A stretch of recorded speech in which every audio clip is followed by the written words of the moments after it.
Oi pessoal, o vídeo de hoje é sobre o refluxo gastroesofágico fisiológico e num próximo vídeo eu vou falar sobre a doença do refluxo gastroesofágico, que são coisas completamente diferentes. O refluxo gastroesofágico fisiológico, ele acomete até 60% dos recém-nascidos, dos lactentes. Começa a aparecer por volta de 6 a 8 semanas de vida, com o seu pico, o ápice dos sintomas, por volta dos 2, 4 meses de idade. A resolução completa desse refluxo gastroesofágico fisiológico se dá até o primeiro ano de vida. O que gera muita angústia nas mães é o fato do principal sintoma ser a regurgitação. A regurgitação é a volta do leite ingerido do estômago para as vias aéreas superiores, não só a boca, por vezes, às vezes saindo até pelo nariz. E isso preocupa muito a mãe, deixa a mãe muito desesperada e busca o atendimento com o pediatra ou até mesmo com o médico de família e comunidade. O principal sintoma, que é essa regurgitação, ele às vezes acontece aí principalmente após as mamadas, pode acontecer por diversas mamadas, ou seja, várias vezes ao dia, sendo fisiológico mesmo assim, e principalmente quando a gente deita a criança, né, logo depois de mamar. Além da regurgitação, o que a gente observa no refluxo gastroesofágico fisiológico é que a criança ganha peso normalmente, né, ela não perde peso ou ela não tem dificuldade de ganho de peso. Ela não apresenta outros sintomas mais graves, como tosse, a própria perda de peso, a irritabilidade, como na doença. Então, o refluxo gastroesofágico fisiológico, a criança ela encontra-se em bom estado geral. Ela não tem irritabilidade, ela não recusa a alimentação, diferente da doença que a criança ela chega até a rejeitar o peito, rejeitar a mamadeira, rejeitar o leite, por isso acaba perdendo peso também. Então, é uma condição fisiológica, é autolimitada, na maioria das vezes a gente não precisa fazer nada, né? O que a gente usa como tratamento no refluxo gastroesofágico fisiológico são medidas posturais, medidas que a gente toma ao longo do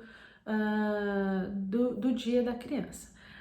A principal delas é, após as mamadas, primeiro passo, sempre mamar com a criança sentada ou semi-deitada, nunca com a criança na horizontal, né? Se for mamadeira, lógico, né, que no peito não tem como, mas mamadeira a gente nunca dá com a criança deitada em 180 graus.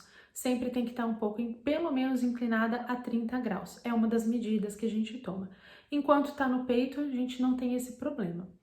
Depois das mamadas, eu tenho a necessidade de colocar essa criança em pé, aí em torno de, para arrotar, né, em torno de 20, 30 minutos, que ameniza bastante esse sintoma de regurgitação.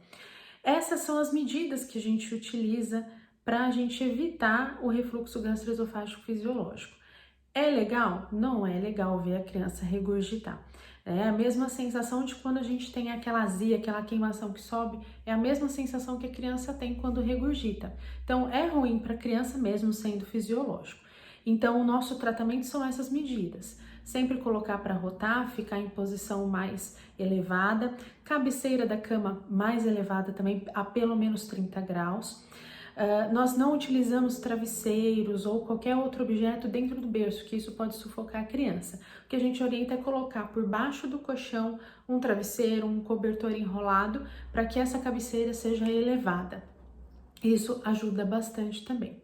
Nunca esquecer de colocar a criança para arrotar, lembrando que nem toda criança arrota, né? A gente deixa aí a criança em pé em torno de 10, 15 minutos aí, se ela não arrotou, provavelmente não arrota mais.